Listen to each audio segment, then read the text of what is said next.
Minions of the Zoo is a lovable ragtag group of misfits that sprang up initially as a fan group to Ranting Monkey, Scribelite, Some Dumb American, and their joint Lords of the Night livestream show. Late night discussions in Discord quickly evolved into streams of their own, with each member bringing something new and different to the table for discussion. Led by the incomparable Reject PPC and the One-Ton Hammer, the group rotates hosts known as Zookeepers. Hello everybody and welcome to Minions of the Zoo. I am your host for this evening, One-Ton Hammer. I will be your Zookeeper tonight, Reject. Alright, and welcome to the zoo. I am the Lucky Pop-Tart, Inquisitor. Sanguine. Skep Tock. I'm Prospero. Cassie. And I'm Delahazed.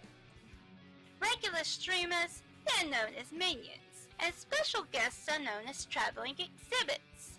They're on a nightly basis, so that each show has something unique and fresh for our audience. Minions of the Zoo currently streams at 10:30 Central Standard, 11:30 Eastern Standard Time. So, if you're not at work today or you're working from home, you may be wondering, what day is it? Todd has the answer for us. It's Monday.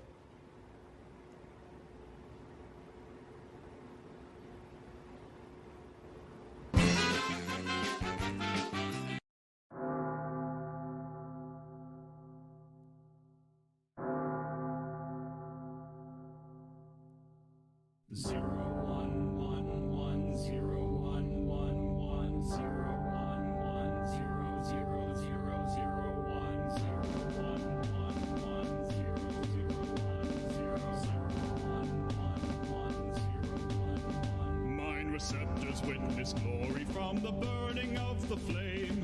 The fires of the forge are like the trumpets which proclaim our engines at full power. Your destruction is our aim. Our true come online.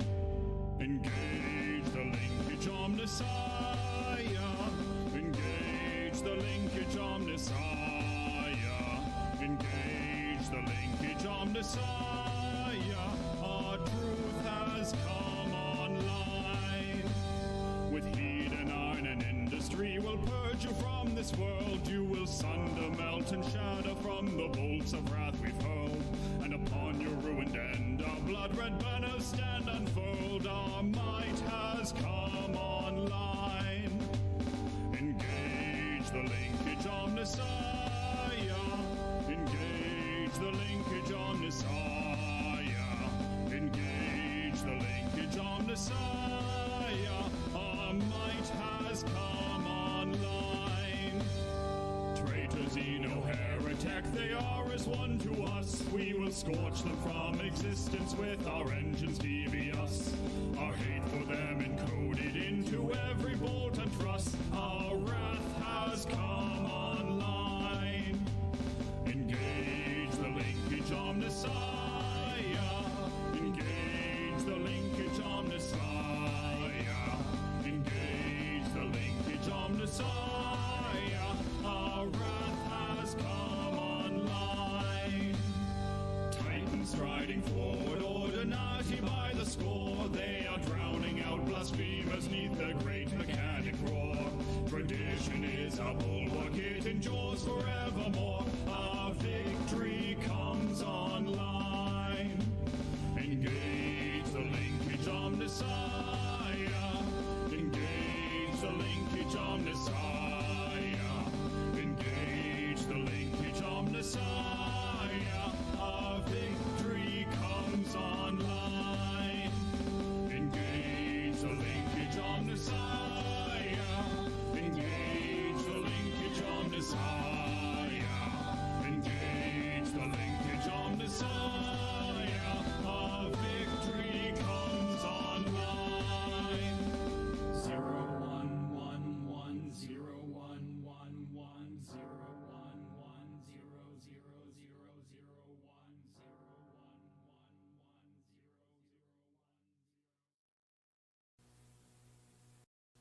Let's be xenophobic.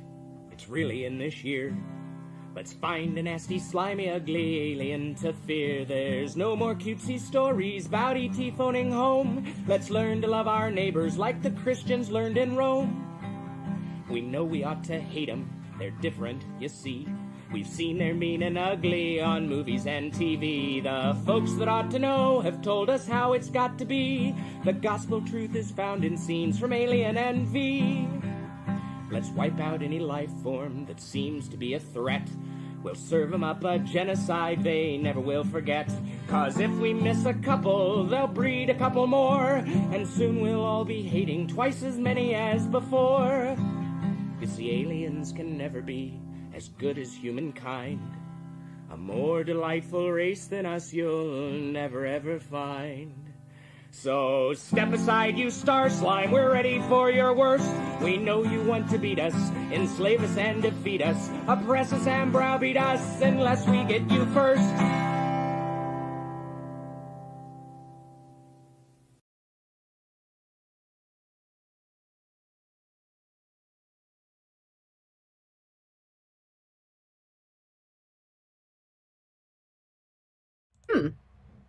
Hello everyone, welcome to the zoo. I'm your Zookeeper for tonight, Inquisitor. Minions joining me are JenTMaxi. Okay. Mr. Adam. Hello. And Wond'ring Lisa. How is everyone this evening? Damn, wait, we're live already? Yes. Yeah. YouTube is slow, that's all. I didn't even pop up the video. I missed the intro. So we didn't do cat music this time around. I did a couple new videos. I got one that is gonna absolutely be played every time I stream. It's this clip that Shady found. It was amazing. It's this woman saying, like, you know, if you're working from home or if you didn't go into work today, you might be wondering, what day is it? And Todd has the answer. And then it cuts to a guy in the newsroom and he just goes, it's Monday.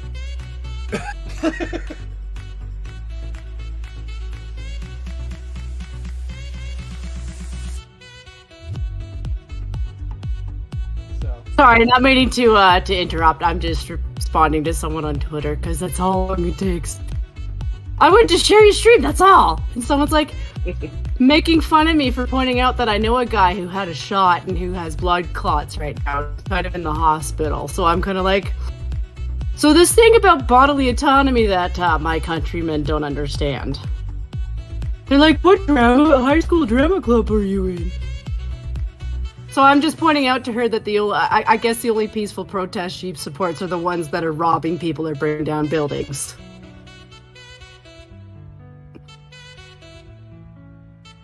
Peaceful ones.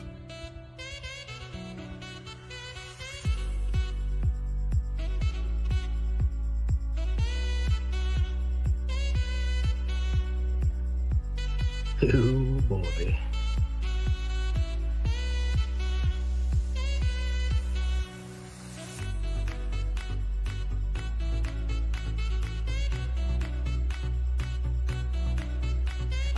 One thing we didn't really kind of discuss here.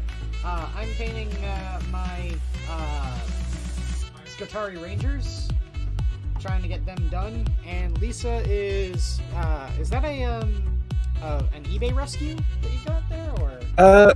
No, this is one of my TUES commanders. I previously painted him up as one set, and I am changing him over to another. Gotcha. So with him, it's literally just the red spots, or the red areas that I'm doing. I am not touching the white. Gotcha. It looks pretty cool. There's the new TUES Codex is out now, so I've had to make some changes to his weapons and stuff, so I figured I'd go the whole hog. Yeah, that's true. Nice. I went to the game store this weekend, and I saw it at the game store, so I was kind of shocked that, you know, we in America already have the Codex, so...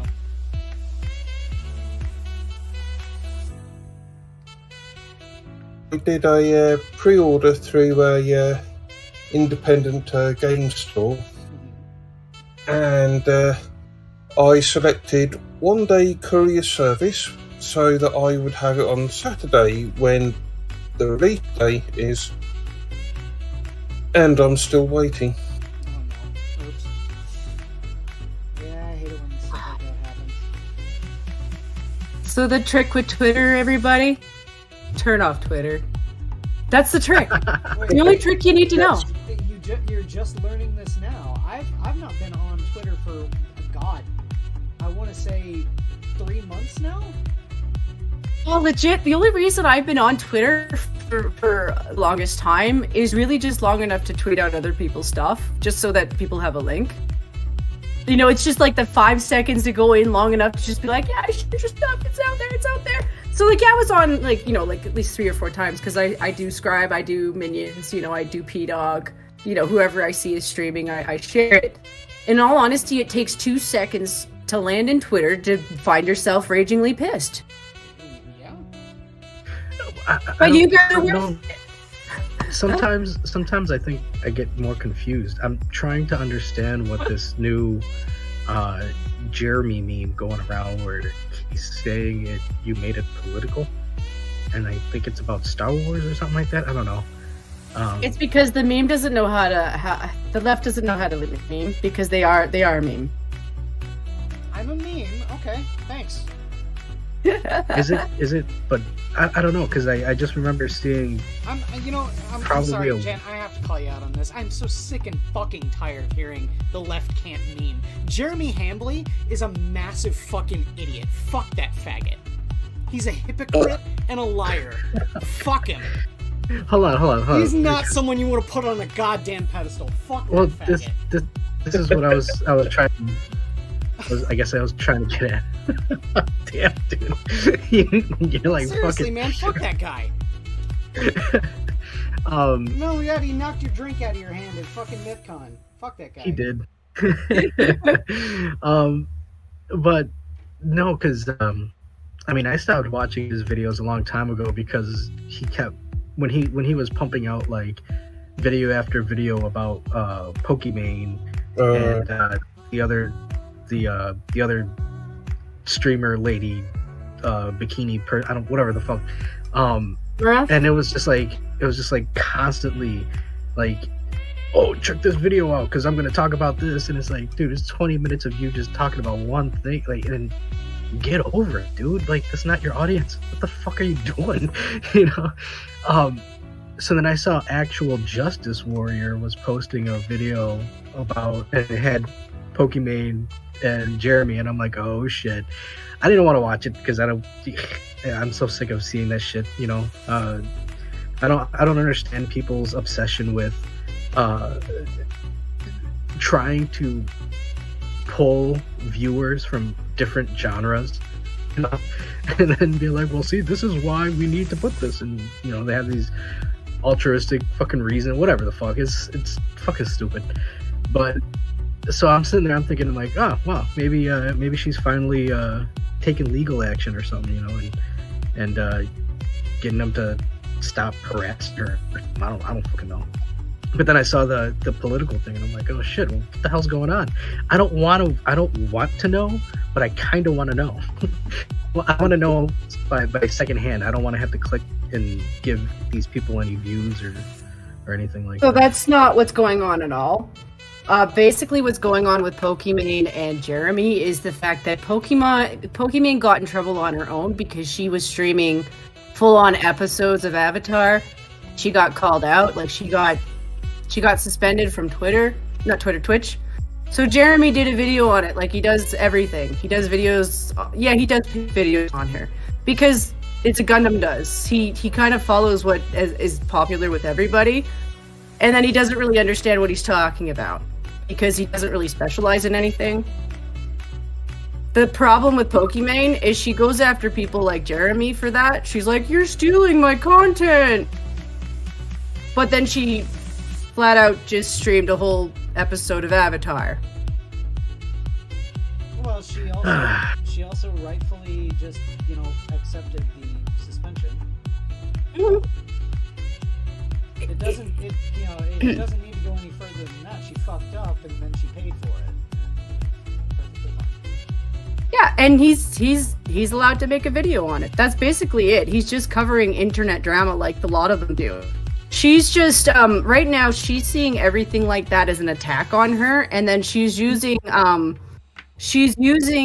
flagging to go after them, like false content claim flagging. It's stuff that she's gotten in trouble with before with PewDiePie. It's just that it's Jeremy, so he takes it. His biggest problem is the guy is a little bit too sensitive. Like overall, he's okay. Like he like I said, he doesn't really specialize in anything, so you can't really count on him to cover something in depth. He just like. Oh no, he does specialize in something. He specializes in sucking the right's dick and making sound bites. That's literally what he does. he makes the get woke go broke bullshit.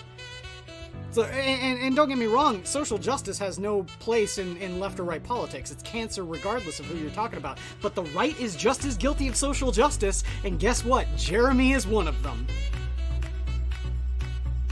Yeah, I think watching him and him not having like a firm stance, it just becomes, I don't want to watch Jeremy read an article. Well, he's very unappealing. He's not a journalist. Like I think that's the thing that a lot of people. He's also not entertaining, and I think that's the biggest problem with it. Is stuck to tabletop games. Well, I don't know, because doesn't he have a political channel? He has a separate one for politics. Yeah, so I don't know. I mean, again, like, he did knock my drink out of my hand, but he also did purchase one for me. So I'm not gonna knock him for anything. I'll knock him. Fuck it. I don't give a shit. Fuck you, faggot. No, you cannot, in the same breath, defend Count Dankula, saying it's just a joke, and then demonize Patton Oswalt for making a pedophile joke. It was a joke. Are you gonna fucking pull a Mike Cernovich on this bullshit? It's why I say that you're a right-wing social justice faggot. I didn't even know about the Patton Oswalt. Oh yeah. No, he went after Patton Oswalt because Patton Oswalt made a joke that he didn't like. And you can't defend Count Dankula and then do that. It just shows that you're a massive fucking hypocrite, which apparently now we can, show that Jeremy is. I think. Oh, sorry. Yeah, I think one thing that made me stop following him a while back was just the constant soundbite of get woke, go broke this, get woke, go broke that. And it all just got so tiresome. Oh, But the left can't meme, but Jeremy just fucking beats a meme into the ground until it's crying for mercy. But no, the meme is just, you just gotta keep beating that meme until you squeeze every penny out of it. No, fuck that. Quiz, there's something that you're kind of taking out of context. A lot of people who are saying left aren't talking about you. We're not talking about liberals. We're not talking about normal people. We're talking about the people we feel have actually kidnapped your community. Well, here's the thing, right? You can't sit there and make a blanket statement like that and not explain and not have it apply to someone that you're not intending it to. Well, I mean, I could have had a little bit more time to explain that, but it's kind of like with the right. You can't just be like, well, the right can't meme. I'm like, okay, listen, there's a lot of people on the right who really should never meme. They really shouldn't. But it's absolutely the same on the left. Like, to be honest, they should just hug with each other and get over it because they're the same people. They are. And they're part of what I'm fighting too. Like, don't get me wrong, they're part of what I'm fighting too.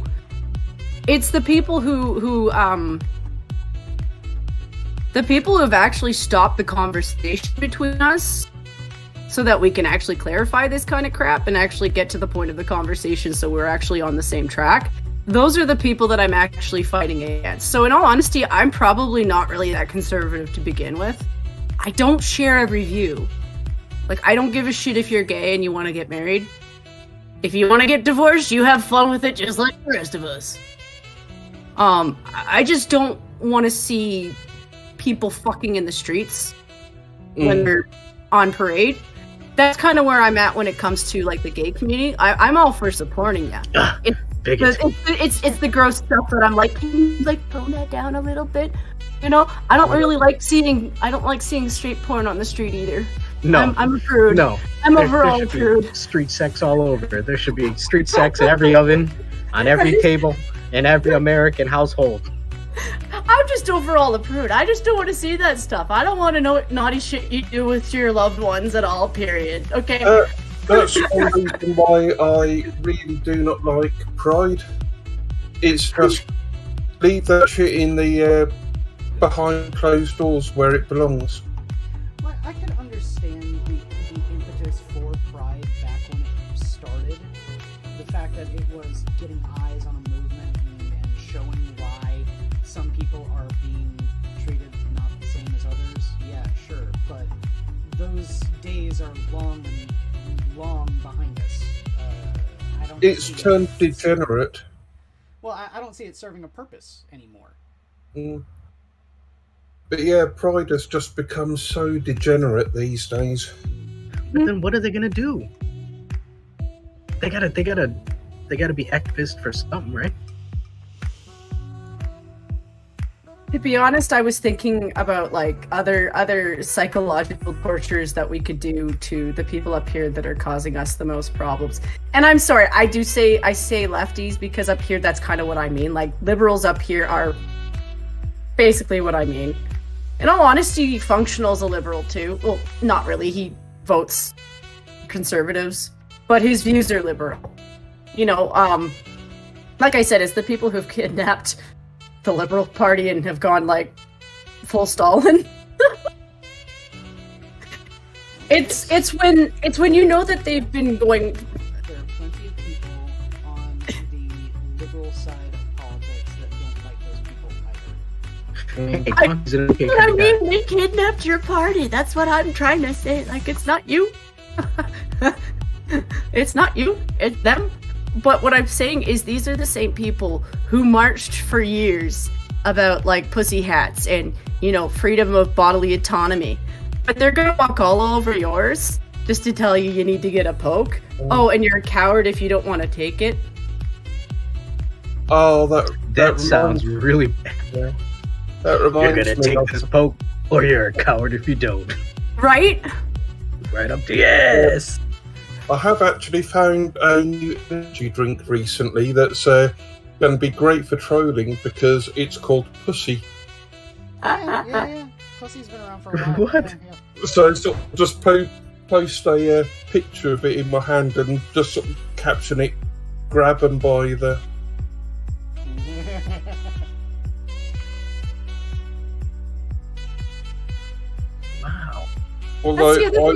That's the other thing too. I miss comedy. And here's the thing, the liberals, in terms of comedy, when I was growing up, they were the funny ones. Yeah. Some conservatives were. But the humor was different. You know, so it's just one of those things where I found the sarcasm of the left was the liberals back in the 80s and the 90s, it was funnier. Now your crazies are telling your liberals to shut up. And I'm like, but you're telling the funny ones to shut up. I miss George Carlin. The problem is with a lot of people and a lot of comedy is that there are too many people that want to turn comedy into a soapbox and in an effort to make a statement. And those people are the ones that are so painfully unfunny. Yes. And it doesn't matter who you're talking about, too, either. It doesn't. They're completely bipartisan in that regard as well. There are people that turn any sort of gathering into a political screed, and it's a nightmare. You know, a good example of that is the comedian that Dave Chappelle named. But see, the thing is too, it's some fault does lie with some of the the greats of the past, because they'll point to George Carlin and say, see, he was political with his comedy. And it's like, no. He was observational with his comedy. He was telling you what the fuck was going on. He just made it funny. What these people are doing is like you said, you speaking on a soapbox and then expecting laughter. This is not the same thing. You've invaded everywhere too. I think that's the thing that makes it worse. Is like if we could actually like take a break from and just laugh and enjoy regular content and entertainment. And I mean, it's possible. I mean, everybody has that ability. I mean, all day today, I was just sitting there listening to Bill Burr and his lovely wife Nia, just going back and forth, and just sometimes forgetting I'm at work and going. You don't understand. They make me listen to the work music, and it's always the same channel, and it's like Adele and Taylor Swift, and everyone's getting divorced, and like I don't know half the people on there, but they're like the same level of misery, and you're just like, oh my god. Hold on. Speaking of music, I think Burnout has finally gotten to me, because at some point during the weekend, I must have been pretty happy at the moment because I don't remember doing this, but yeah, I have my USB drive in my radio. My car stereo is fucking old,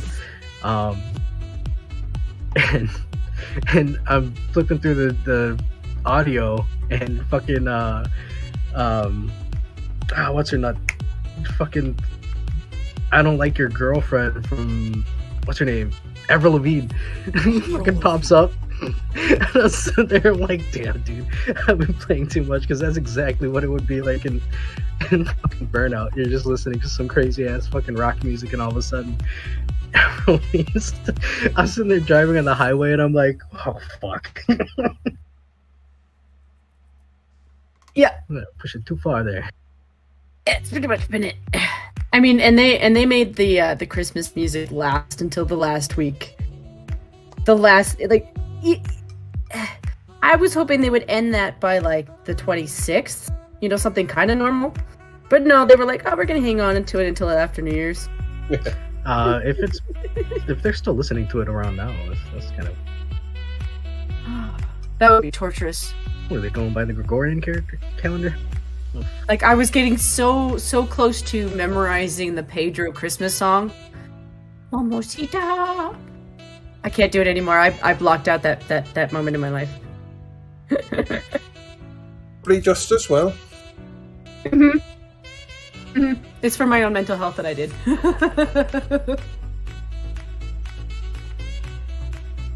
La mamacita. Oh my god. Apparently it keeps coming back. Yeah, because I thought about it, dang it. Now it's gonna return. Yeah, because it's an earworm. It's absolutely one of those earworms. And you're like, god damn it, I don't even speak any Spanish. But now I do. Do you actually have two Christmas music albums that always come out in the season, and they're full of Lovecraft-based Christmas songs. So they've sort of taken traditional songs but reworded it. So you've got Away in a Madhouse and other things like that, and they're just so amusing.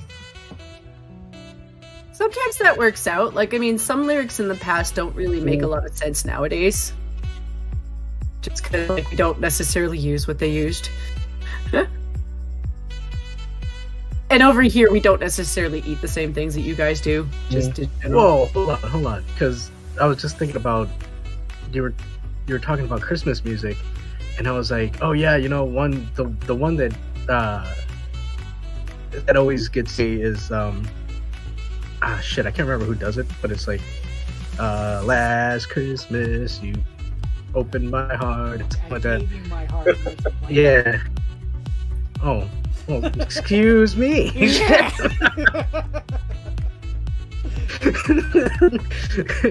but that one always comes to mind. But the other one is fucking Paul McCartney's "Simply Having a Wonderful Christmas Time," and I remember seeing, right? But I remember seeing somebody say the lyrics is like they're having a seance. Somebody comes in and they're like, "No, we're just having a Christmas night," and I'm like, that would be a Paul McCartney fucking goofy ass switcheroo lyric thing to do. Yeah. Oh, I feel about Paul McCartney. Yeah. I'll say this about Paul McCartney. All of his, ridiculous politics aside, and his copyright striking, which is one of the things that he's well known for doing. He was the best songwriter of the Beatles. Yes, 100%. Yeah. Didn't he work with Disney a little bit too? I think he did, yeah. Yeah. The major thing about Paul McCartney and his stuff with the Beatles is Mhm. he wrote the songs that were weird and out there, like "You Better Run for Your Life" and Maxwell's Silver Hammer and shit like that. He was the lead writer on all of those. Yeah, I think he was a part of Disney because his son did a song for the Hercules movie. I wouldn't be surprised. What's up? Yeah. So I know that Michael Bolton did a version of "Go the Distance," but his son did one too for the kids remix album. Yeah, I'm pretty sure that's the song he did. Yeah, I used to sing to Disney songs. It's one of those things where if you like to sing, they're relatively easy if you're trying to figure out vocals and shit, because the lyrics are easy. Like that 4-note shit is true. Oh yeah, you know. Oh, ooh, bit do. No shit. The bad thing is you get sucked right down into a singing spree. Mhm. Disney songs. It's really bad. Well, yeah. I think with modern Disney songs, I think I do like a lot of the stuff that's done by Phil Collins. Hmm. Yeah, he's still. I mean, you know what? There's some people in this world that I like their stuff enough that I honestly don't give a shit about their politics. I just don't want to know. I don't even know what Phil Collins' politics are. That's one of the things I appreciate. That way. That's one of the things I appreciate. I'm like, you believe whatever you want, sir. I will still kind of respect you. I mean, I won't, but at the same time, I just really like your music. Please. Is Phil Collins the one that did that music video with the puppets? Mm-hmm. Mm-hmm. Yeah, he was. That was Genesis when he was with them. When he was with Genesis, yeah. It's What was the song? Land of Confusion. Oh, Disturbed is such a good version of that song. I don't like Disturbed, like, at all. I really don't like the dude's vocals. But I will say this, their covers that they've done is actually kind of good. Oh, yeah. I really like their cover of, oh god, what was it? Sound of Silence? Sound of Silence, yeah. He's actually got a really nice voice too. Like you could tell he was a choir boy. Well, no, you can't, because he definitely does the heavy metal growl. What's wrong with being a choir boy? That's the reason why I don't like Disturbed, is because I really don't like his vocals, but I think he does a good job on his covers. Yeah, I don't like a lot of Disturbed, but like you said, the covers are just fantastic. Just so you know, Lisa, I've noticed that when I'm hanging out with people from the UK or like overseas, I have this thing with leg, and I'm a babble mouth. So if I'm babbling, please just like keep talking, because sometimes it just takes me a moment to be like, oh, that is leg. No problem. I've gotten a lot better with it since I started streaming with people. But yeah, Are you sure about that? Oh yeah, I have. You better believe it, I have. Well, you have to understand, I like accents. I'm kind of greedy for them, so when I get a chance to hear different ones, I'm like, oh, a new person I can listen to. Hello. It's the same with the Americans too. Like I realize that you guys have a shit ton of accents and stuff, but TV really doesn't tell you what it really sounds like until you actually talk to people. Yeah. Like, yeah. Because I still get Tennessee and Texas people confused, and I don't know why. Because they are different. I don't know why. So, does Quiz and I sound like TV people? Nope. But you do sound different. You sound distinctively different. Well, I think Adam has a more actual Chicago accent. I don't. That's not fair. Well, I'm not from Chicago. Not originally. Yeah, I think with accents, I start having problems when it's a really thick accent. And I just wind up going, what? Excuse me? Huh? Yeah, the accent's as deep as a Chicago dude. Oh, I fucked that one. So Lisa, I'm probably not really sure on where you're from, but I'm guessing the UK because that's where I'm going with. Yeah. Okay. Yeah, I was in the UK for like 3 days, and it was fun, but we were on a tour trip, and for some reason they just kind of dumped us in London and left. Oh. And so the only person that I actually ever got a chance to talk to was the cab driver, and he had the thickest Cockney accent ever. He was super nice. Like, I had fun just hearing that, because I wanted to hear one. I legit did want to hear one. I knew I wasn't going to understand the dude, but I was like, don't care. I'm here. Wait. I expect to hear one. So did he sound like Dick Van Dyke? Yeah, he was so thick. I'm like, I have no idea where he's taking us. That's not good. I was like, well, you know, at least you're in We're London, going so like, Cartoon just World. look for Big Ben. I mean, if you look for Big Ben, you should be okay. And, you know, if you see the wheel in the background, you should be able to find yourself. But I'm like, oh boy. I need some help cleaning these chimneys, I do. No, it was great. I had a lot of fun, but I do wish on that tour that we'd actually started in England first, because I want to go back. It's one of those things where I want to do a ghost tour. It's that thing where I realized that Europe and Asia has a shit ton of ghost stories that I certainly have not had a chance to learn. And I figure England's probably the best start, because at least I can understand you. Yeah, one thing I will say is next time you're in London, if you haven't been there already, go to the London Dungeon. Yes. That's yeah. We were outside of it. We weren't allowed in at the time because I think they were doing maintenance, but we got to see the entrance of it, and I was like, oh. In the Tower of London, we got to see the Tower of London too. I was like, that one has a lot of scary stories. I would not want to sleep there overnight. Disaster will befall king and country if the Ravens ever leave the Tower of London. Yep. I still want to know what happened to those two princes. I'm not necessarily pointing fingers at, because I think I really don't know. Sometimes politicians do slander, so without more evidence, I'd rather be sure that it wasn't just somebody else.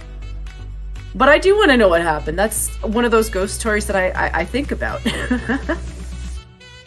I would go to Scotland because that's technically where I'm from, but my dad told me that I'd have more fun in Ireland and England, so I still want to go. It's still beautiful. Even if I don't necessarily get along with everybody, I'd still like to go because it is beautiful. Every time I watch videos, like documentaries and stuff, I'm like, I appreciate why you guys love your country. Yeah. I was actually born in Scotland. Were you? Yeah. Yeah? None of the family are actually Scottish. It's just my dad just happened to be working there at the time. Okay. Yeah, I think it's so nice there, though. You know, I think it's a thing where you kind of have to understand people a little bit, and yet again, Scotland is one of those places where I think when you're there, you kind of understand the people, and it makes it more enjoyable when you're like that. especially if you're used to being standoffish with people, which Scotland is well known for. I like them too. Yeah, they've got their own ghost stories too. They absolutely do. I have heard about Ponsweet. Scotland is great. Too bad about the SNP. Yeah, right.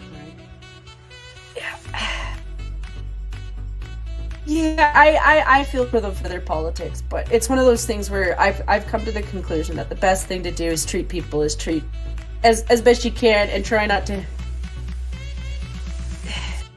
Yeah. Try to hope for the best for them. Is that like a little Shetland horse? No, that's Nicholas Sturgeon.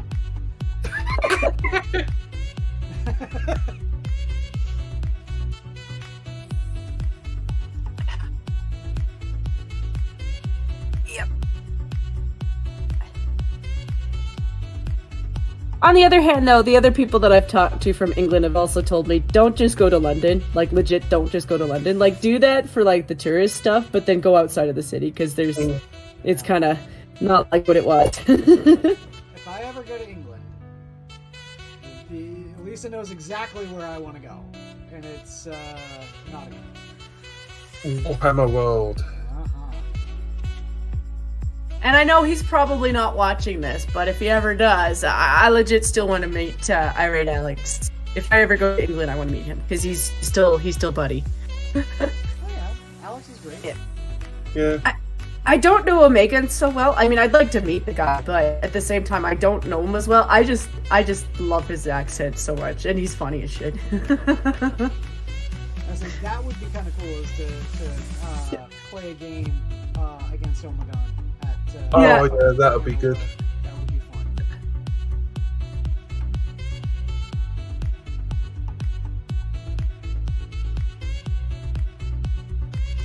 My whole thing is being able to transport a 40k army across the ocean is going to be pretty hard, but I'd like to do it eventually. The other. Doesn't need to be one of the big events or anything. Warhammer Day. Just want to go to Nottingham and go to Warhammer World. It'd be fun.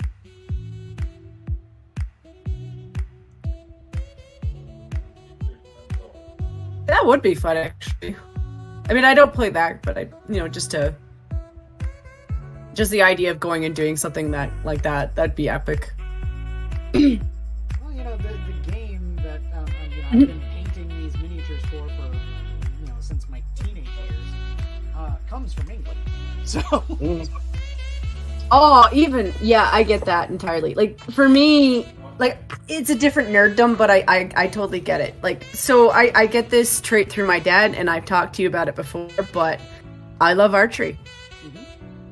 Now, I'm not going to say that England's the homeland of archery, because to be honest, I think somehow humans all just kind of came up with that on their own. There's just... It's just... But still, I appreciate the archery that I learned from my ancestors. And yeah, I probably came more from Scotland than necessarily England, but the longbow is still a thing. I've never used one. I can't pull that shit.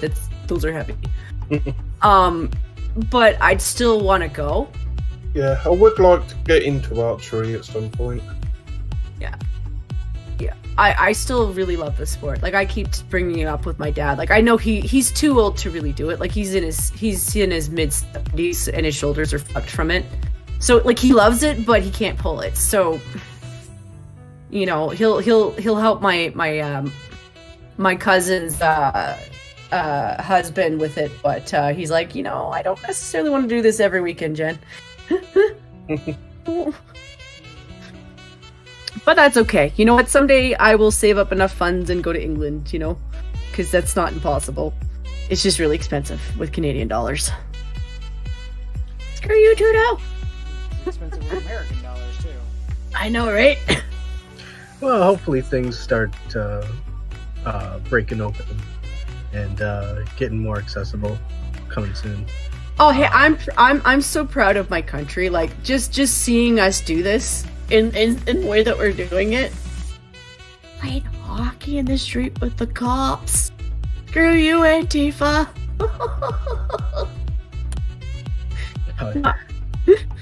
Like, there's just been so many scenes that have made me feel just so proud of my countrymen for doing it right. Hey, I will say there was one video that made me tear up where it was a trucker got a bag lunch, and one of the kids from whoever made the bag lunch wrote a letter and thanking them, and I'm sitting there, I'm like, man, I started choking up, and I'm like, dude, this is, like I said, this is it. Just start paying attention, people. Canadians sorry, go ahead. Yeah, and as soon as all of this kicked off, Trudeau disappears. It's one of those things about Canada that makes us kind of a little bit interesting as a country. Like, in general, we're kind of a little bit derpy. Like, we're really nice people, we're really friendly people, but sometimes we're really derpy. But when we express ourselves, we have a tendency to just kind of go all out. And an example of this is, like, when I make a joke about Terry Foxing it across my country. Like, that's a legit dude. Back in the 70s, he ran across country with one leg because he'd gotten cancer, and it was his way to raise money. He knew his life was going to end, so he was like, you know what, the least I can do is raise money for a cause. And so we honor him every year.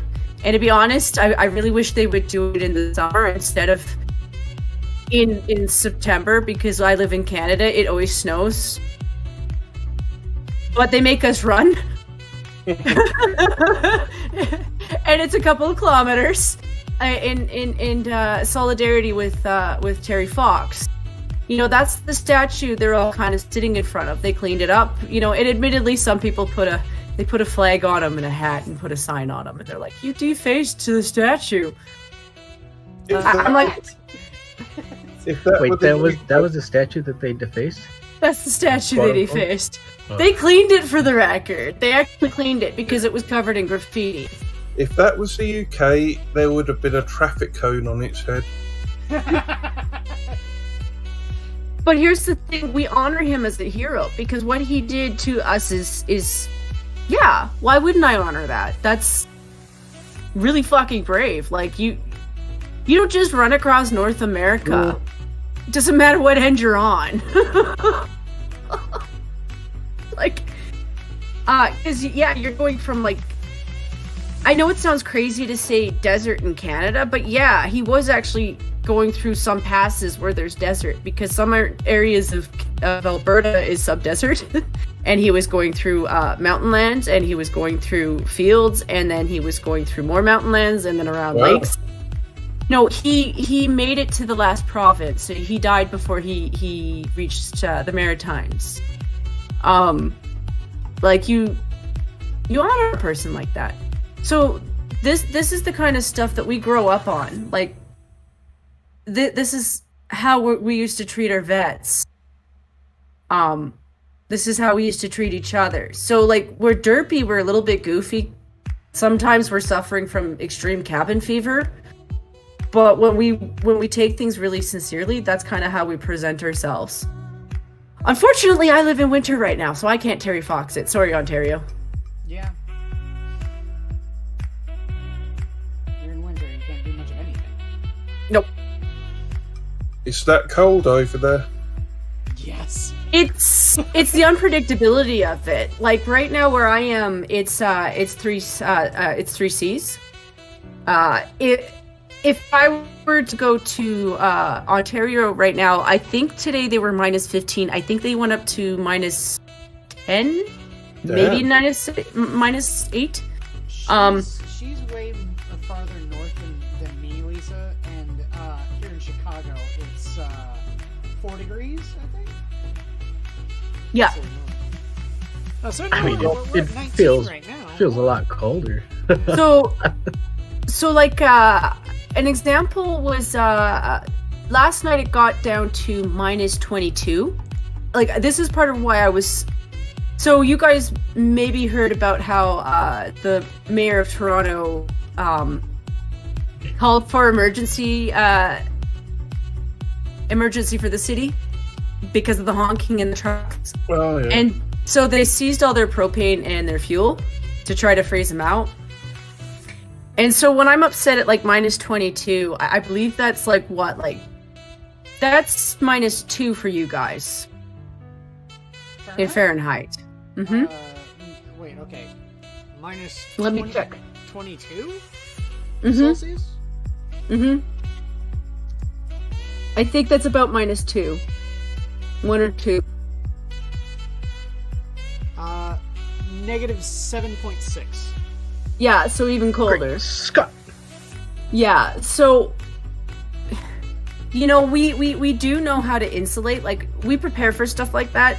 Especially Ontario, Quebec, the Maritimes, they kind of tend to, just because you know what you guys get down south, we get up here. So if it's in the middle of winter and your power goes out, like, there's a good chance you're in winter with like nothing really keeping you warm other than your house and what's insulating you.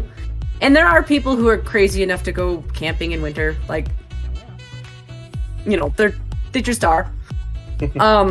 So a lot of those guys are okay, but the fact that they did that to so many people with families who are just wanting to protest, I was beside myself yesterday. Like, that is the most un-Canadian thing I've ever seen in my life. Like, there's just so many little. I think it's funny seeing all of the people on Twitter freaking out about it. You know, again. Oh, yeah. Given my my lack of respect for Twitter, you know, just in general, just has me sitting there, just snorting with derision and laughing, you know, in an "I told you so" sort of manner, with all the people that are just, you know, freaking out, saying like, you know, my kids are weeping in the next room and blah blah blah. Like, fuck off. Yeah, like I said, you know, a lot of that is exaggerations, because like I said, you've got so many people with video going up and down the streets who can tell you how quiet it is. You know, there's so much proof to contradict that. That's not to say there aren't the occasional honks, because people go up to the truckers and ask for a honk. The memes are just so funny. Yeah. Training, like, you know, maybe the next step is to train our geese to just follow them around. I mean, they are obnoxious. I'm sure you could do it. Well, the problem is that Canadian geese don't honk, they hiss. I know.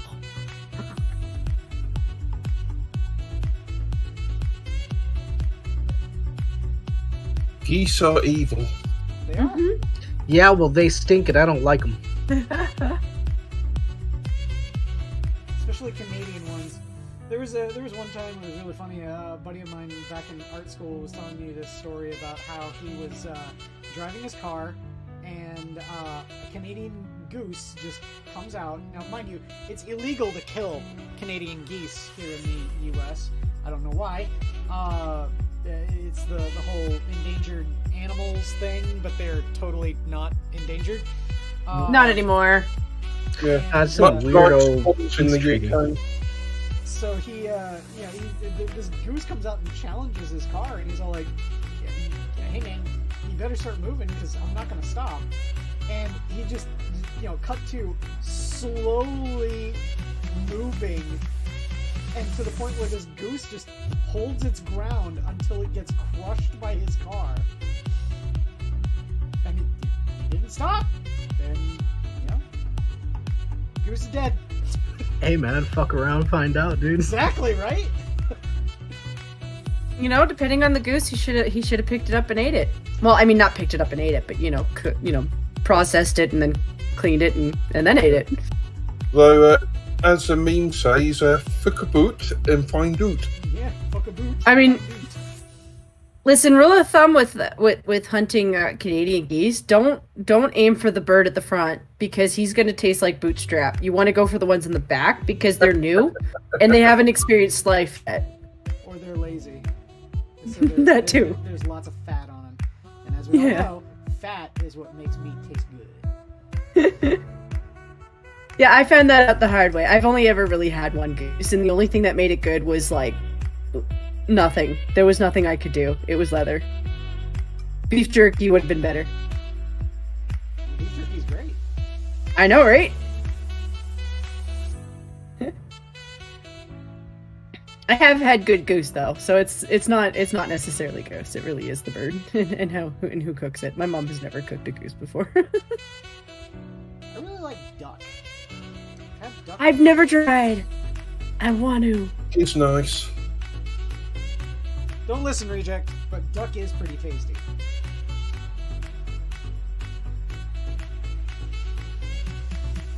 You still can't beat a good roast chicken. Yeah, chicken is still a good standby.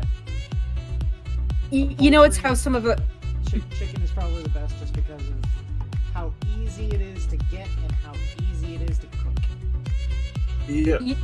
You know, a lot of stores kind of cheat with that, right? Like, depending on the store location and whether or not they sell those rotisserie chickens, but with the amount of times they have to take it out, you're constantly in a mode of smelling cooked chicken.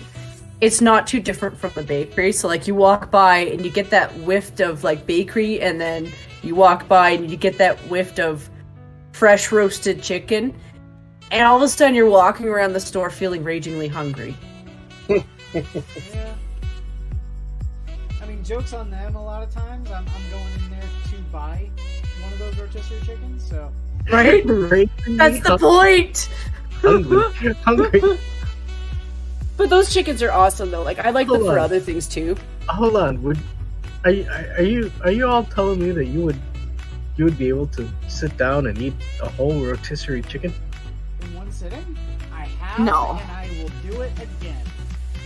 I'll fucking do it again. I can't eat a whole one, but I absolutely use chicken for other things. So. Whoa. What? Yeah, you can use a rotisserie chicken for other stuff when you're not eating the rest of it. I think Adam was weirded out by the implication. What are you doing with the... Well, first you debone it. And my recommendations is always to do it when it's still, like, kind of hot. Like, when you bring it home, the first thing I do is I debone it.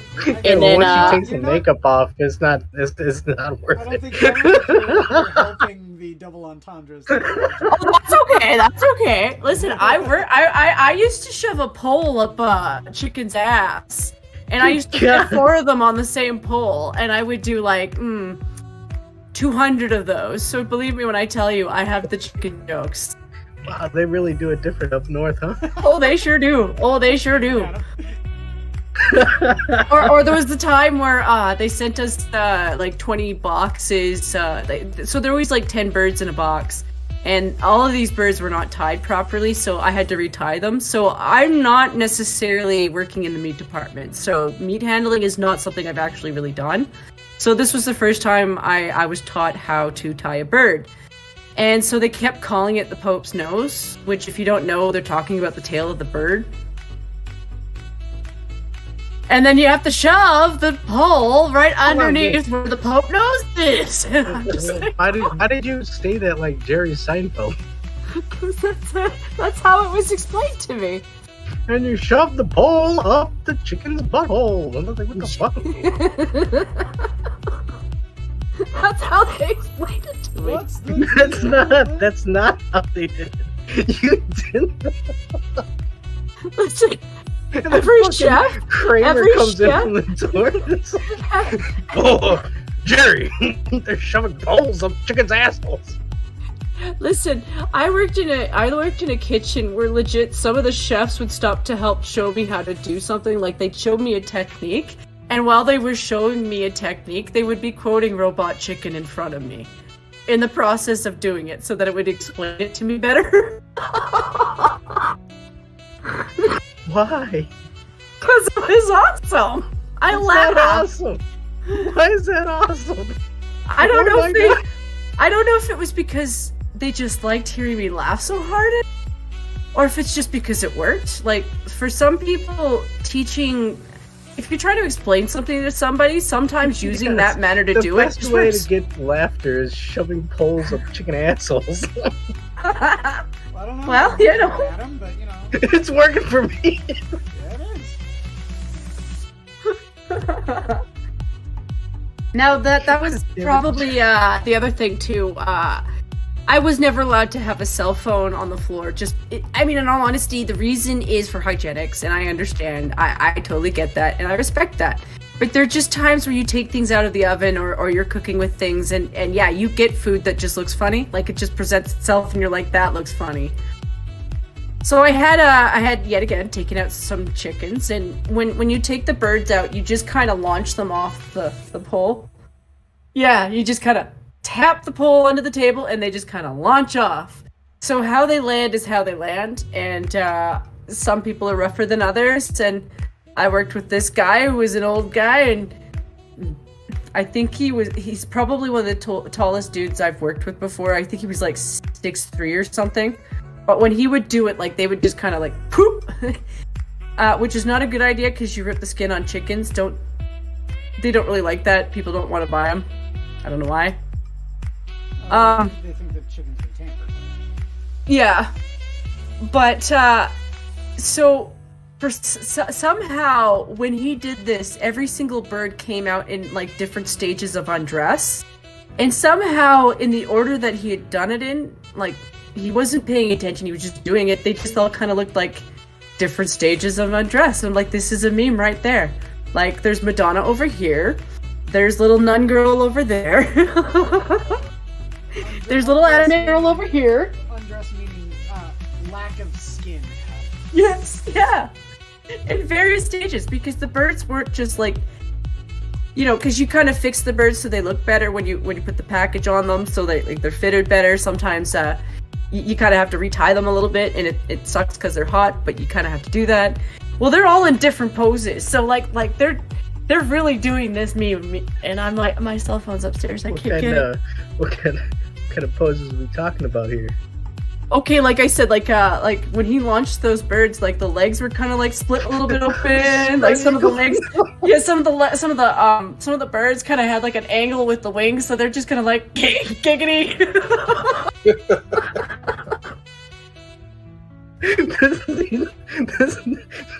This needs to stop.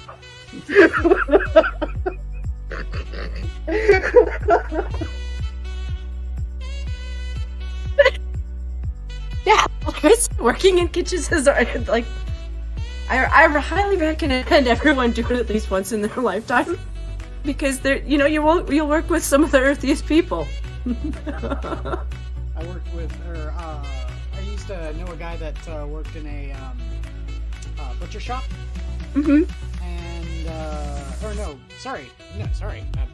not a butcher shop, a slaughterhouse. Okay. Big difference. Yep. Yeah, there's a. One of the things that was something surprising thing that maybe a lot of people don't know about is that pigs make a lot of noise when they die. Yeah. And, wow, that was the wall. Oh, I guess not. What was that? I was gonna say, like, holy shit, that took a right turn. You know. Well, I'm still living, so I don't know. I guess love that Joker. Yeah, this is the sort of things that happen when you get desensitized to your work. And there was one particularly stubborn pig that just didn't want to die. Not that, I can blame him, but he was just making the most god-awful racket all day, and it got to the point where the person I knew, he was working up in the front area, not actually in the back, in the slaughterhouse, and he just goes and opens up the cooler area with the flap and, the processing area in the back, and he just yells out, "Quit fucking it and kill it already!"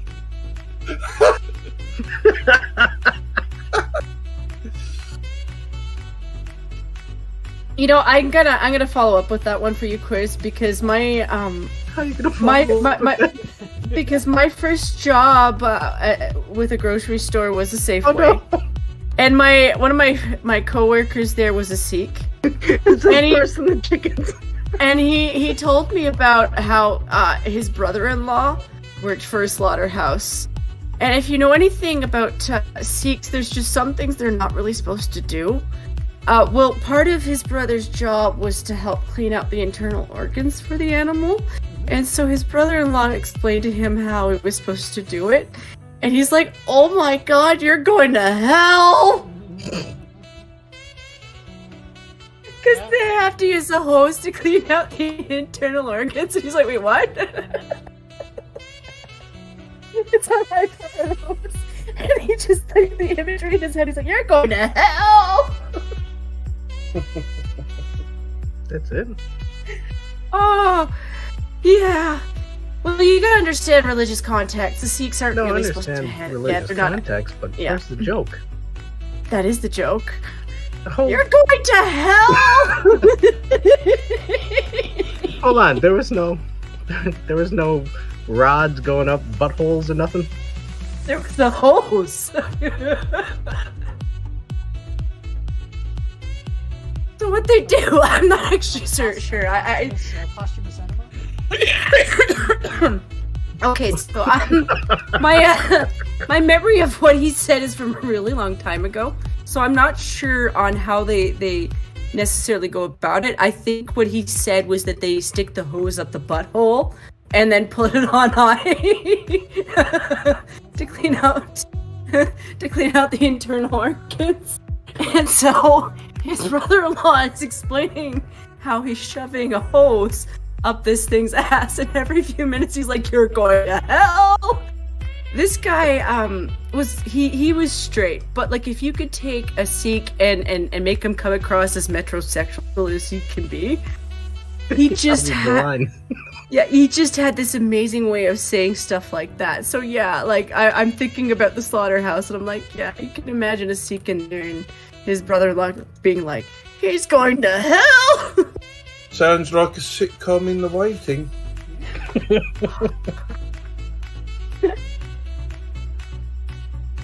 Well, that's pretty much a lot of meat handling, though. I mean, anything with meat handling, like, yeah, you gotta poop or you gotta clean out. So, Do you have any more meat handling stories there, Jen? I don't know why my voice is crackling. Do I have any? No, not really. Why, Adam? You've been living in the land of double entendre for the past, 20 minutes? Oh my god. Meat handling stories, no. Unfortunately for me, meat handling was reduced to like slicing sandwich meat, so there's nothing really exciting or funny about that. Yeah, I don't want to hear about that. No, there's nothing exciting about that. Unless you know someone who lost a finger in like one of the slicer blades. Oh yeah. Not lost. I just think about slicing that finger. Not lost, but I'm always kind of amazed at how little of a tap it takes to make a good slice. Oh yes. I say those Like, things are so incredibly sharp. I had a buddy who used to work at this place that cut cardboard for packaging. And there was one time he was changing one of the blades, and they're these huge, kind of like circular saw blades, but they're designed specifically to go on these rollers and slice through the cardboard, cut it cleanly, and keep going. In fact, actually, these things cause so much friction in the process that it is not uncommon for them to get so hot they cause the cardboard to light on fire. But he was replacing one of these blades, and he had it up on a tray or something, and accidentally bumped the tray with a leg or something, and the blades fell, and not thinking, he reached out to try and grab it to stop it from falling. Shit. And severed several tendons in his hand. Yeah, I can imagine. Oh god, that's why I won't actually handle meat. Like, if it was just knife handling, I would actually. What did you say? God damn it, Adam. Sorry, I'm. Jen, you are so precious. You are so naive and precious. It's great. Every time you say meat handling, Adam's thinking handling a penis. I know. That's great. And after that horrific story, oh my god, the best thing to come into. You know what? When I handle meat, it's like, there you go. Oh shit. Boy. Like I said, he's been living in the land of double entendre for the past 20 minutes. Oh, So yeah, a work story I've got is used to work in electronics, sort of making circuit boards and so on. Oh, okay. And the company I was working at the time, there's a manager that absolutely no one there liked. And a friend of mine was operating a test machine that's a high voltage test. So I was testing these isolator things where you lift up the lid of the thing, you put the isolator in, shut the lid, and it counts up and sort of charges up the can and then decharges it. And there's a problem with this thing where I think it wasn't discharging properly or something, and he went to get our supervisor, and this other guy who, like I said, sort of no one particularly liked, says, "Oh, I can fix that," and he went along and had a look in there, and there's the bit that delivers the charger actuator. He sort of like, to see what's going on with it, he sort of just pushed it down with his finger. And my mate, who was actually on the machine at the time, saw this, saw the counter going on the power supply thing for it, and just sort of rolled his chair back and avoided any contact with the metal of the machine, and this thing's basically discharged into the boss's finger. And until the company basically folded, and the poor guy actually got called back from holiday to be told that he's been made redundant. And often people would just, when he was around, just go bzzzt. Yeah.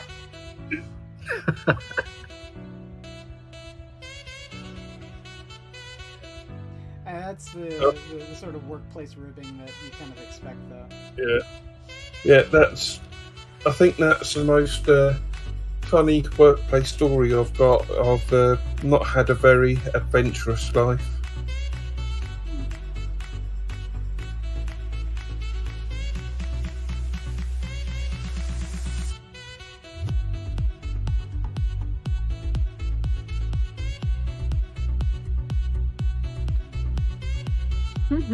I know. Like that. Hard to paint these like little nodules on the side of the hood without getting the metal all over the hood, metal paint all over the hood. So I just gotta slather it on and then wait for a second and then paint it off. Hey, before the show's over, because I'm sure you're looking to it is. Close out. It is it's 8:20. So. I'd like your opinions on because I also saw recently a topic coming up about there was a new game that came out and people are asking about playing it on easy, as usually that this pops up, and then the age old, you know, are you a real gamer? And it got me thinking, and it's I would consider, you know, the old guy that goes out to the chessboard and at the park as a gamer, because he's going out there and playing chess with other people. I would levy at that point the range, I guess you could say, because I see people who would consider gamers as somebody who plays League of Legends on an esports team, and it's like, yeah, but you're only playing one game, you know, or somebody who plays one fighting game and it excels at that. It's like, well, okay, so you're considered gamers, but somebody who would play multiple different games is also it's weird to me. I think personally, I would say you're a gamer if you enjoy playing games. Exactly. Period. Yeah, I can agree with that. Now, see, the major thing is that, you know, gamer 2 doesn't just apply to, you know, just video games either. I mean, no, and tabletop. Yeah, you guys. Yeah. Tabletop, card games, fucking Warhammer, D&D. D&D, yeah, even that. I mean, that's what I mean. Like, and like I said, even the old guy playing chess at the park. It's just odd to me that people are so quick to kind of like round off sections of what we all enjoy games. So I don't see the reason why we can't just, why can't we all just get along? We need the police to come over to Adam's house right now and beat him up. I mean, you do know that famous line, though. Can't we all just get along? Come on, man. Was said by, you know, okay, all right. I'm old. Yeah, so am I.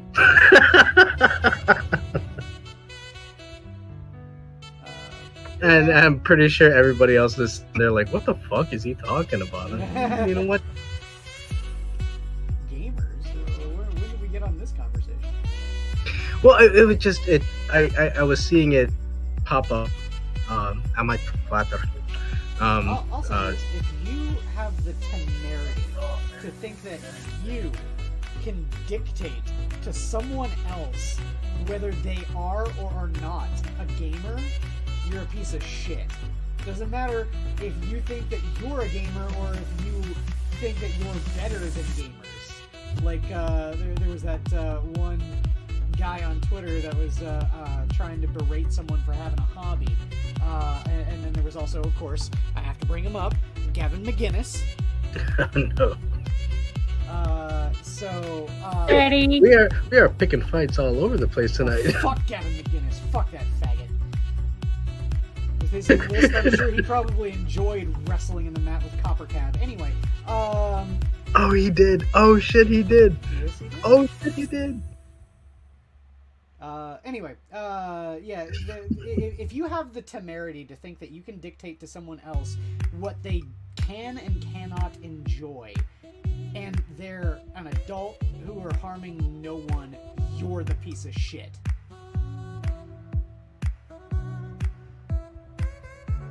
No ifs, ands, or buts. Agreed. This is a statement. This is not a debate. No, it's true. It's true in all aspects of it, because it doesn't matter if somebody enjoys collecting whatever random insert variable here. Like, this is, if they're not doing anything to anybody and they're not harming anybody, it's like, why even bother wasting energy trying to just downplay them? Like, that, it makes no sense to me.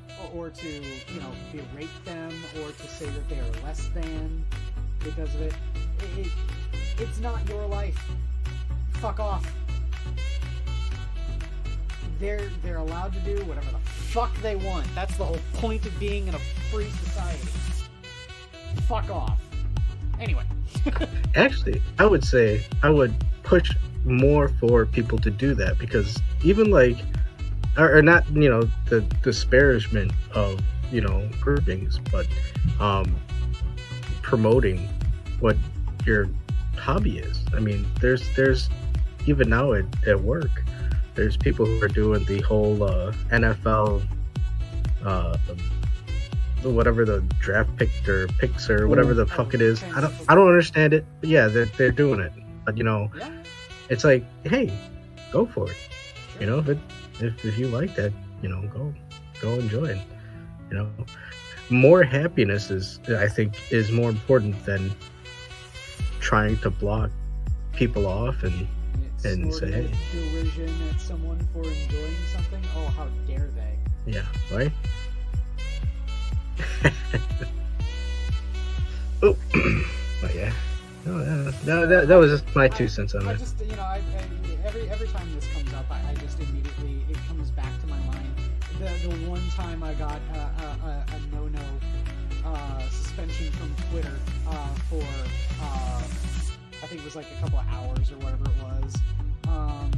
There was a guy who was tweeting at Lauren Chen about some other guy who was collecting Legos and like wanting to put together a Lego set, and was saying things like, this isn't a real man, and how can anyone like this, and Lauren Chen was just all like, why are you talking to me about this? Fuck off. I saw that, and I immediately quote tweeted him with a video that showed Peter Cushing, Grand Moff Tarkin from Star Wars, and a whole bunch of other great early horror roles. It was in the 50s, I want to say it was, when this video was made. But it outlines how Peter Cushing painted minis and played games with the minis that he painted. He was doing Napoleonic historic mini war games, but he was a war gamer. And I said, Alan Cushing is twice the man you are. Kill yourself. Or no, I said, I do not mean this in any extent of hyperbole or irony. Kill yourself. You forgot to add in Minecraft. No, I meant every single word that I said, and I didn't pull any punches. And that's the reason why Twitter gave me the no suspension. Fucking quiz over here. He doesn't give a shit. No, I don't, man. I speak my mind, and I don't care who the fuck agrees or disagrees, man. And you know what? I am perfectly open-minded to talk to you if you disagree, just so long as you're civil about it. The moment that you're sitting there trying to dismiss me because of my ideas, you can go fuck yourself, man. I don't give a shit. Hey, we need more of that. So. For the record, YouTube, he's not encouraging suicide. Don't take that out of context, because you're kind of retarded. No, that guy I do. The minions of the zoo do not endorse my ideas at all, and my ideas are purely my own. And your ideas are not your guests' ideas. Exactly, yes. They're not reflective of anyone else other than myself. I speak only for myself, but yeah, that guy can kill himself.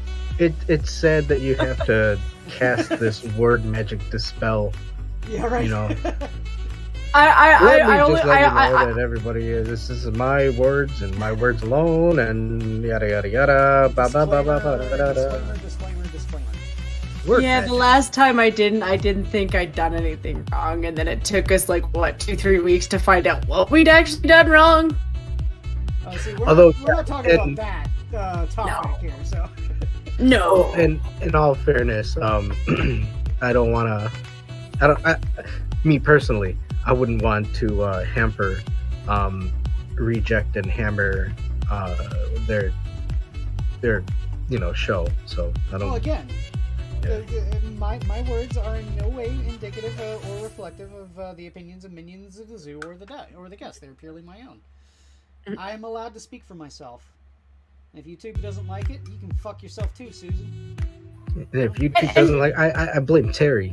And it's sad that we even have to clarify that stuff at all. It really is. Like, I feel sad every time I do it, but Dude, that's why I say word magic. I keep saying, man, people need to grow the fuck up and speak for themselves.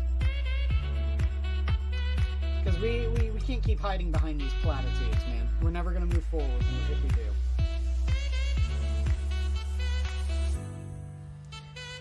This is true. when is she stepping down anyway? Like, I heard that was a thing. I don't know. Who? Yeah. Susan. Probably whenever Kathleen Kennedy is going away. And you know that's never gonna happen. I feel bad for all the Star Wars people. Well, no, after episode 1, not really, but you know, I feel bad for the Star Wars people, Yeah. but you know. Kathleen, you can suck a bag of dicks. Oh, come on. I heard Boba was pretty good.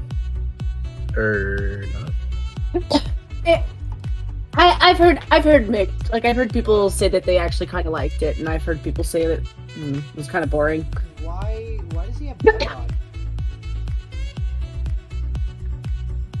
God? Because it's current year, and he's not allowed to look decent, I guess.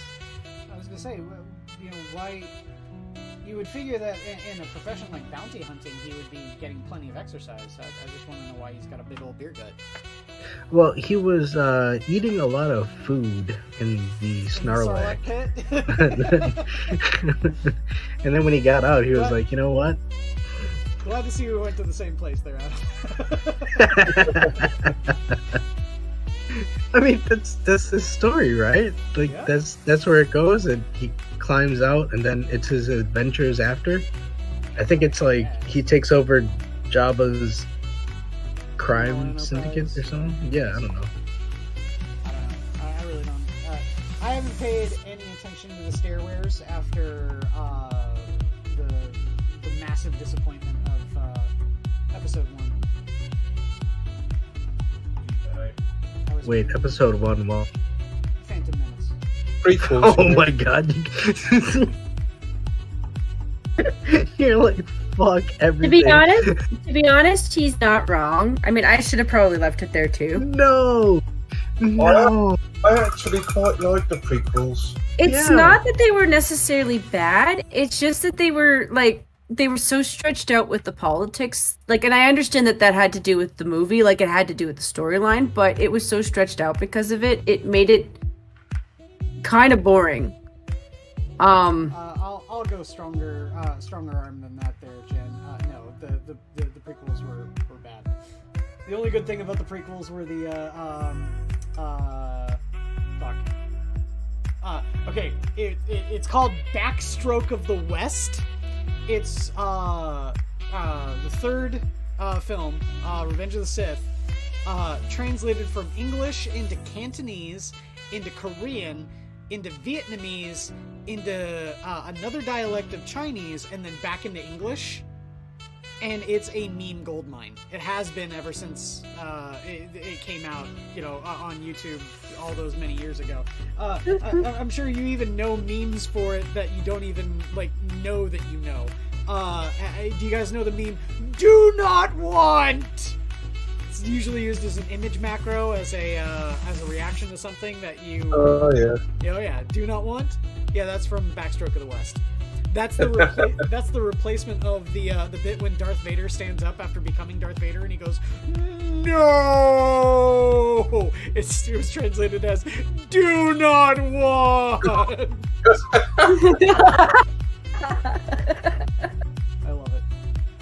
Dude, I don't think I've ever seen that. Oh yeah. I could. Man, Adam, I can show you the memes. I can show you the memes. I'm old school 4chan, 2004 4chan, so you know. I mean, there's a whole episode of Say No More, the podcast that Eve does with Tali, where I explain to them all of the old school memes and the rules of the internet. Because I lived through that. That was 2004 4chan. That's been bad. So. Well, dude, I think honestly we're gonna have to, me, you, and Weebs, we're gonna have to fucking plan a show for an evening. You know, that's one thing that I've been thinking might be a fun idea for like a project, is to do a remedial meme class. just like put up like a stream or like, you know, do edited videos where I you know, it's like a remedial class that you had to take like if you failed a class in high school, but it's purely just explaining old memes. I think that'd be. I'd be down for it. I think it'd be pretty funny. But anyway, I'm gonna say we're almost at the time here. I got a little bit more bronze here to paint on these two dudes. I got the cog pattern painted on those other four, so that's good. I'm slowly and steadily getting there. My goal is to try and get all of these guys done and then packed up before spring arrives. Actually, this one's taken a bit longer than I anticipated. Yeah? I was gonna say, how much have you got done on them? Most of it. You know, say I see there's a lot of most of the red has been replaced. Yeah. And you're gonna keep the white bits there white? Oh yeah. Okay. Yeah, because that kind of takes what, like commander for TOW, right? Yeah, with TOW commanders, their colour scheme is usually inverted, so usually with it'll be like with TOW set, it'll be ochre armour with white highlighting for the set, but with commanders it's reversed, so it's like mostly white armour with ochre panelling and stuff. Okay. That's interesting. Yeah, for this right here, I'm painting Mars Skatari, so I'm pretty much just painting them all of their exposed metal bits metal, and then all of their robes red. They're incredibly deceptively easy. It's just that they've got a lot of detail. So I feel like I'm missing a whole bunch if I don't paint it all.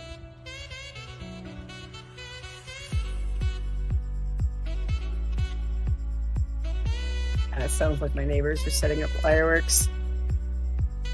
I am living in one of the big cities where I'm keeping an ear out just in case certain stuff starts here, which I don't necessarily know that it will, but it could. The honkening? Yeah. It might not necessarily be the honkening, but there's a lot of people still out here who are kind of anxious to do stuff, who just can't necessarily go out. So I wouldn't at all be surprised if people aren't, like, itching to do things. Just because there's not enough movement, or at least they're not seeing them sweat enough. So yeah, I'm always keeping an ear out, just because, like, yeah, I could... There, you know, off and on you'll hear, like, fireworks every once in a while, but nothing else happens. So...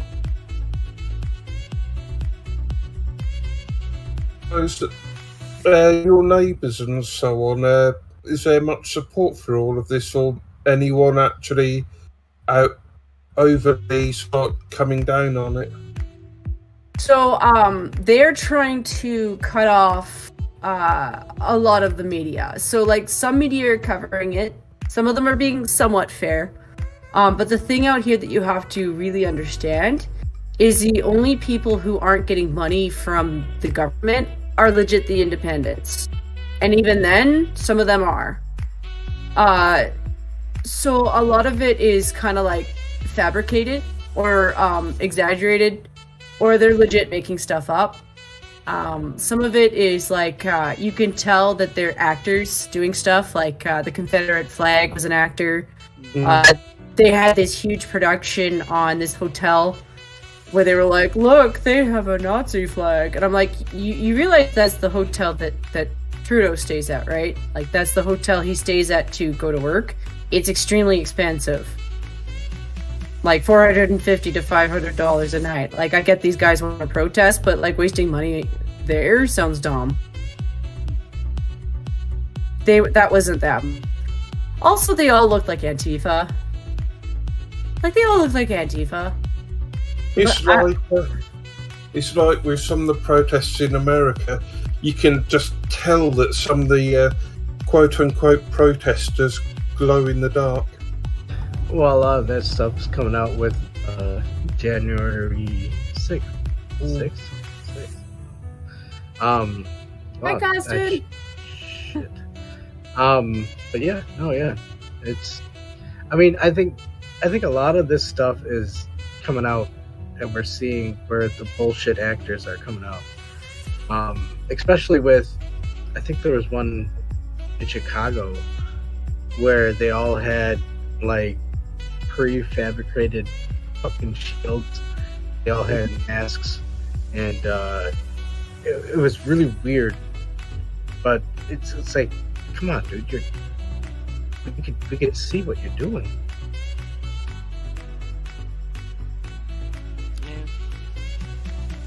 Alright. Well, I think it's about time we close the zoo. Thank y'all for coming out. We've been your minions. Thank you for watching some paint dry. Hopefully, we can get some more work done next week and everything, too. So, yeah, just stick around. I'm going to be working on my ad mech for a while. I kind of want to get them done. But, yeah. Be sure to watch tomorrow where Skep Tock is the host. And, yeah. Take care, everyone. The zoo is closed. Alright, have a good night, guys. Adam.